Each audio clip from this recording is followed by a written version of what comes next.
క్రైస్త lord. దేవుడు ఈరోజు మనకు అనుగ్రహించిన మాటలు. ఈరోజు నీ మనసు వేటితో నిండి ఉంది? లోకము వైపు, లోక ఆకర్షణల వైపు నీ మనసు వెళ్తుందా? అన్యుల ఆచారాలు, సంప్రదాయాల వైపు నీ మనసు వెళ్తుందా? దేవుని వైపు కాకుండా ఇక దేని వైపైన నీ మనస్సు త్రిప్పబడుతుంటే వాటి వైపు నుంచి నీ మనస్సు దేవుని వైపు తిరిగేలా నీ ఆత్మీయ జీవితాన్ని సరిచేసుకో. నీ ప్రవర్తనను బట్టి నీకు శిక్ష వస్తుందని ప్రభువు నిన్ను హెచ్చరిస్తున్నాడు. ఈరోజు నీ మనస్సు, నీ హృదయ స్థితి ఎలా ఉందో ఒక్కసారి నిన్ను నీవు స్వపరిశీలన చేసుకో. నీ ప్రవర్తన సరిగా లేకపోయినా, వాక్య వ్యతిరేకమైన జీవితాన్ని నీవు జీవిస్తున్నా, దేవునికి ఇష్టం లేని కార్యాలను నీవు పదే పదే చేస్తున్నా, దేవుని శిక్ష నీ మీదకి వస్తుందని మర్చిపోకు. ప్రభువు రాకడ సమీపంగా ఉంది కనుక నీ మనస్సులోని వ్యర్థాలన్నింటినీ తొలగించుకొని ప్రభువుకి నీ హృదయంలో ప్రథమ స్థానాన్ని ఇవ్వు.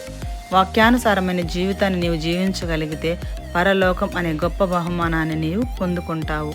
ఆమెన్.